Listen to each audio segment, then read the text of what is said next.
Hello, my lovelies. It is that time of year again. It's beginning to look a lot like Bookmas, so stay tuned.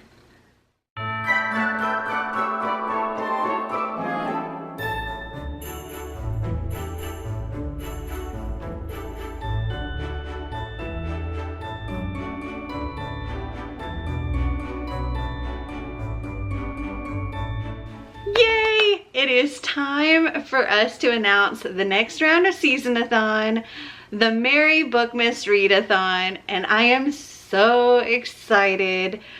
We have kind of changed things up a little bit this year.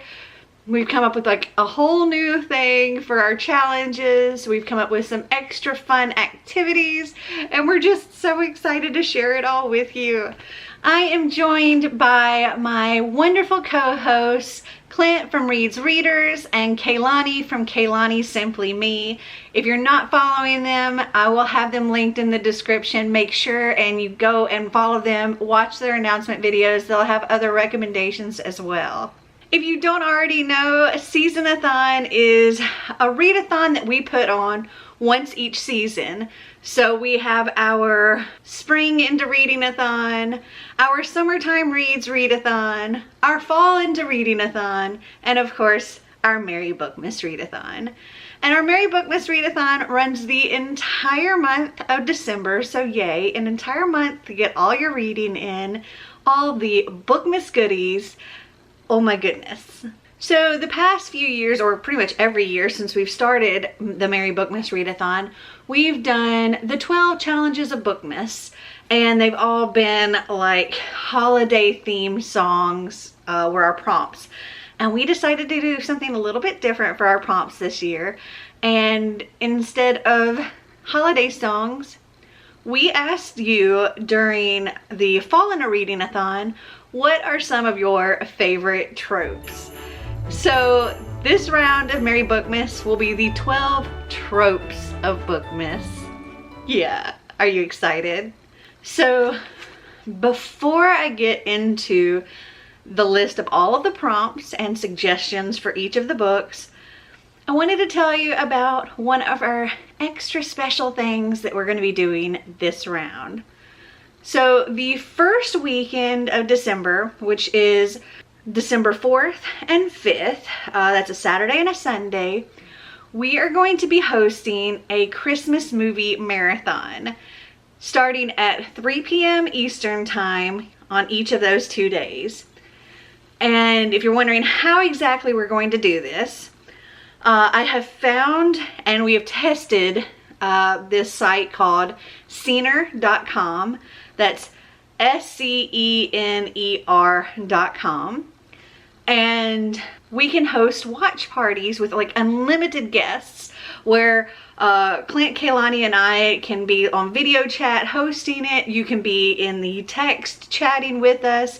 And we're going to watch 3 movies each day. I'll pick one, Kaylani will pick one, Clint will pick one.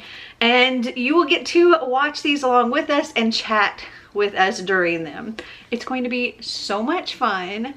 In order to do this, you have to set up an account with Scener. It's completely free. You also have to get the Scener extension on your Chrome browser. And because we wanted to pick a streaming platform that the majority of people had access to, because you can do this through several different streaming platforms, we decided to go with Netflix. So you have to have access to a Netflix account. It's okay if it's a shared account, as long as you are able to log into the Netflix account. You'll be able to watch the movie. It will simultaneously play and pause and all of that stuff, the same movie at the exact same time for all of us. So we're all watching everything at the same time and we don't have to manually do it. It's such an amazing, like, Scener is so great, and we've tested it out a few times and it was so much fun, and we're super excited to do this Christmas movie marathon with you guys. So by the time that this video premieres, I will have set up the watch party, and the link will be down in my description as well as Kaylani's description and Clint's description. that you can click on, and you can go and you can set up your Scener account and join us for the watch party. And of course, like every other SeasonAthon we've had in the past several years, we will be having a group book as well as the author joining us in a live chat. The live chat this year, instead of it being in December because of, we always do it on a Saturday, and well, almost always do it on a Saturday, but because of when the Saturdays fall in December and everybody's availability, we are actually going to be having our author chat and after hours live show on January 1st, which is a Saturday as well. So the author chat will be at 3 p.m. Eastern time, and then the after hours will be at 8 p.m. Eastern time, both here on my channel. But we will get into who our author is and all of that later on in the prompts. Okay, now what you've all been waiting for, the 12 tropes of Bookmas.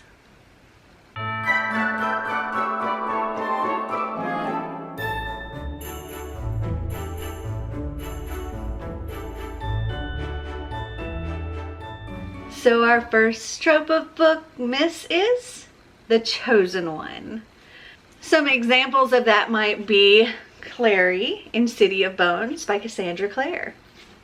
Or of course, my ultimate chosen one, Buffy.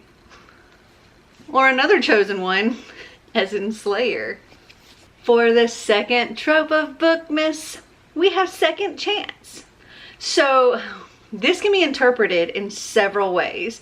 I know most people, when they think of tropes, they think of romance, but we wanted to think outside of just romance. So yes, you can do a second chance romance, such as The Bromance Book Club by Lisa K. Adams. Or you could do a book about second chance parenting or reconnecting with family. Such as in Then She Found Me by Eleanor Lipman, which is about a biological mother reaching out to the daughter that she gave up for adoption years ago. Or you could do a second chance friendship, as in The Rose Code by Kate Quinn. This has two timelines. One is in 1940, and these three women are all code breakers in World War II, and they're all the best of friends. And then there's 1947, when none of them are speaking to each other and nobody's friends with anybody, and finding their way back to each other. Or another way to interpret second chance is giving an author a second chance. So for example, I've only read one book by Sarah Beth Durst. I read, I think it was Drink, Slay, Love, and I really didn't like it. But I have several other books by her, so I want to give her a second chance. So I could use The Bone Maker for that. For the third trope of Bookmas, we give you Bookception.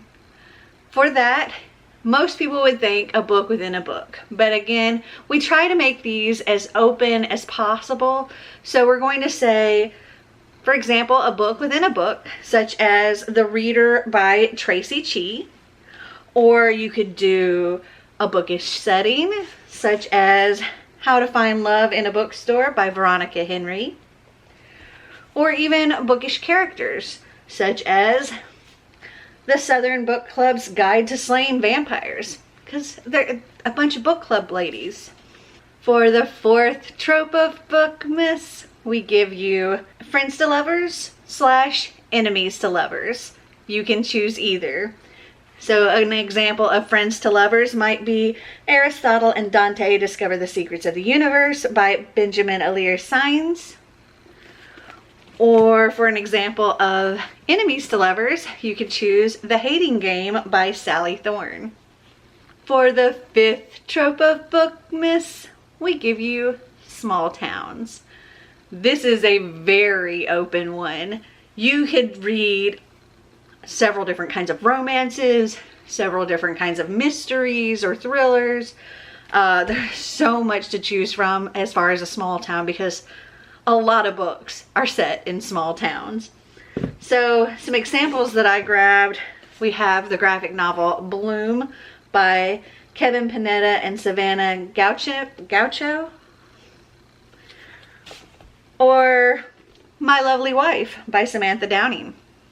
For the 6th trope of Bookmas, we give you games/competitions. So that could be something like The Inheritance Games by Jennifer Lynn Barnes.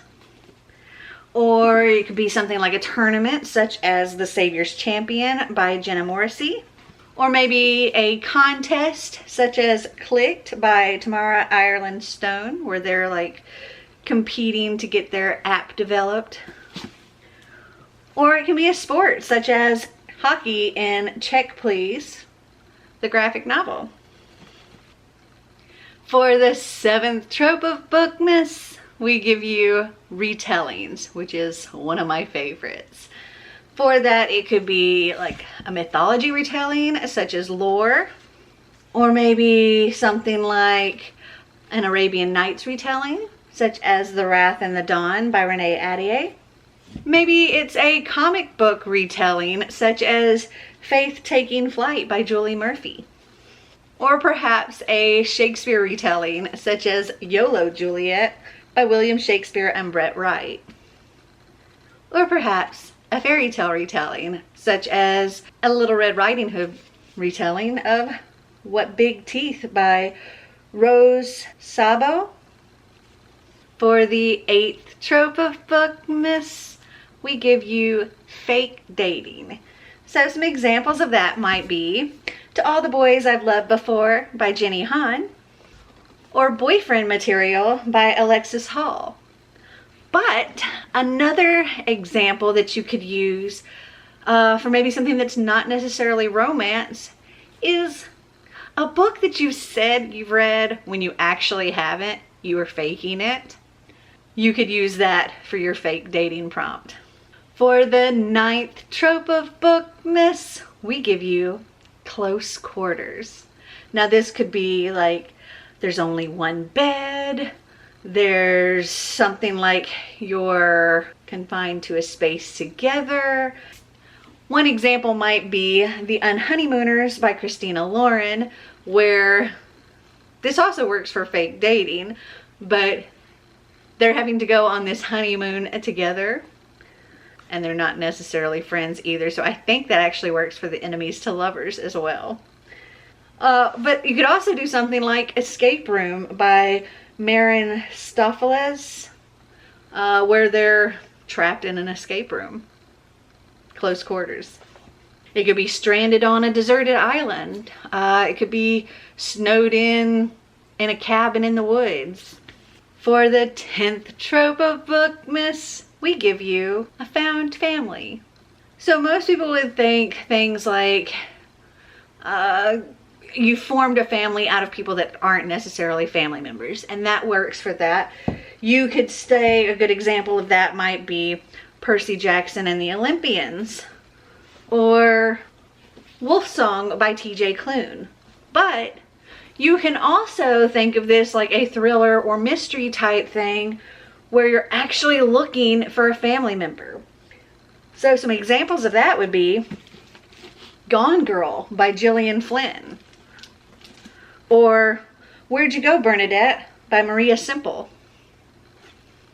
For the 11th trope of Bookmas, we give you royalty. So some examples would be, of course, The Selection by Kira Cass, or Bloodleaf by Crystal Smith. It could even be a Disney thing. Anything with like a princess or a prince. There's so many options. You could even go the Christmassy route and do A Princess for Christmas by Jenny Holiday. For the 12th trope of Bookmas, we give you Animal Companion. So for this one, there are two things you could do. One is you can read the group book, which I'll tell you what it is momentarily, which has an animal companion in it. Or two, you could read any book with an animal companion. So some examples of books with animal companions might be Nevermore, The Trials of Morgan Crow by Jessica Townsend, There is a giant cat, talking cat in here. Spark by Sarah Beth Durst. She has a lightning dragon kind of companion. It could also be an animal having an animal companion, such as in Charlotte's Web by E.B. White. Wilbur and Charlotte are companions. They're both animals. Or last, but certainly not least, the group book. We will be reading Wilder Lore, The Accidental Apprentice by Amanda Foody. This is a middle grade book and it sounds so super cute. Amanda has also told me that there is like a lot of wintry vibes in here, and she said this is absolutely perfect for December. This says, when Barclay accidentally bonds with a magical beast, he must set off on a quest in the mysterious woods to set things right in this funny and exciting adventure for fans of Nevermore and How to Train Your Dragon. The last thing Barclay Thorne ever wanted was an adventure. Thankfully, his apprenticeship to Dulshire's mushroom farmer doesn't leave much room for excitement, until the day Barclay accidentally breaks Dulshire's most sacred rule. Never, ever stray into the woods, for within the woods lurk vicious magical beasts. To Barclay's horror, he faces a fate far worse than being eaten. He unwittingly bonds with a beast and is run out of town. Determined to break his bond and return home, Barclay journeys to seek help from the Lore Keepers, people who willingly bond with beasts and share their powers. But when Barclay discovers that his beast might not be so bad after all, he must make a difficult choice: return to the life he's always known, or embrace the adventure awaiting him. And I think this sounds so cute, and it's going to be so much fun. And it's actually the first middle grade that we've had as a group book for any of the SeasonAthon readathons, which I think is really, really cool. So this will be our group book. But again, if you don't want to read the group book, you can read any book that has an animal companion. But if you do read the group book, make sure that you join us on January 1st to discuss this book as well as other Amanda Foody books. And I'm excited to talk about it and ask her questions and discuss her other books as well. And then of course, things always get wild in our after hours show, so you'll want to make sure to check that out at 8 p.m. on January 1st as well. So make sure you go and you sign up for your free account on Scener.com. Make sure you follow us on Twitter at SeasonAthon. If there's any changes to anything, or we want to make any announcements or anything, we will do it there on our Twitter account.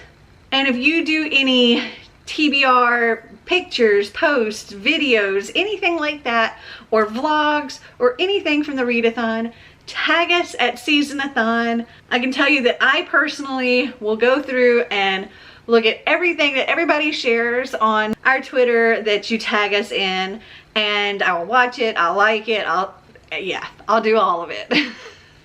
And again, this readathon runs the entire month of December, so have fun, don't stress, enjoy. Also, I forgot to mention, you can double up, triple up, quadruple up. You can do as many prompts for one book as you want. This is all about having fun and getting some reading done. So I hope you guys enjoyed this video. If you did, give me a big thumbs up. If you'd like to see more videos like this, click that subscribe button down below. And until next time, remember to always be completely you. Bye!